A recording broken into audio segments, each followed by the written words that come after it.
ago, when I was but a child, we went to Disneyland in California.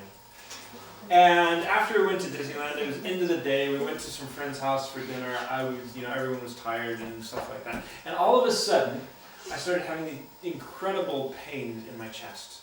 And it was just killing, and I was freaking out. I thought, this is it. I've gone to Disneyland, and now I'm going to have a heart attack and die. And it was just... How old were you? I was 11 or 12, something like that. Well, you don't know. It hurt like nothing I had ever felt before. And I just like, and I started saying, Mom, Dad, my chest is good. I think I'm having a heart attack.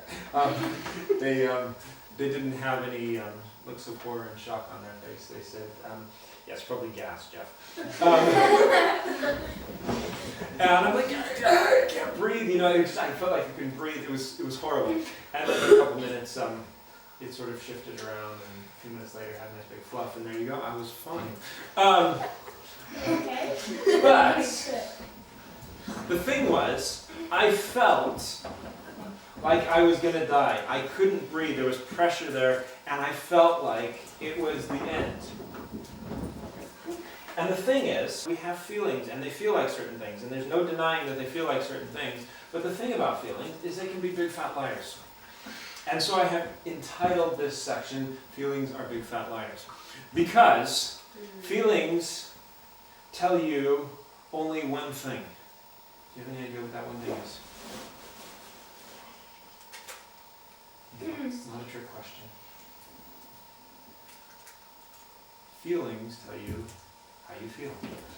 Really? Yes. That is what feelings are good for, is telling you how you feel. They don't tell you necessarily what the true state of the world is.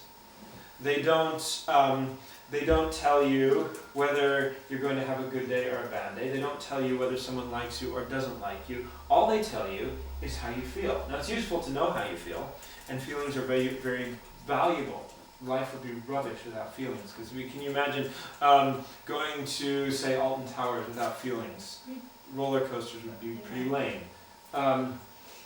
If, having, a hug from someone you love, no feelings, it'd be lousy. But feelings can lie to you, because they tell you how you feel. They don't tell you how things actually are. Did you know that people believe, they feel, that the world is a more violent and dangerous place than it used to be many years ago?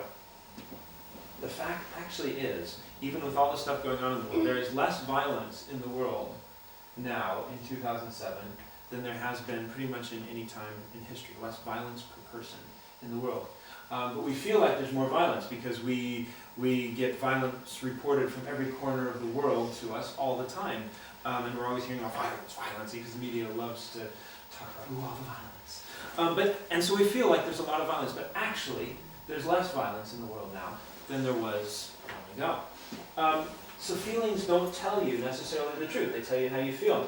If you wake up in the morning and you feel really, really lousy, what kind of day do you tend to think that you will have? Bad one, of course, because you feel bad, you feel lousy. But you don't know that you may go down to breakfast and find out that someone's dropped off 1,000 pounds. You don't know what's going to happen. You may have an absolutely spectacular day. All your lousy feelings tell you when you wake up is that you feel lousy right then. Feelings are big fat liars. Because so much of the time, we say, I feel this way. That means the world is bad. That means he hates me or she hates me, or I'm a loser, or I'm the coolest person in the world, or whatever we feel. We very often make judgments about the way life is because of how we feel. But they're not necessarily true. So the question is, if we cannot rely on our emotions and our feelings to know the truth about life, what does that mean for our relationship?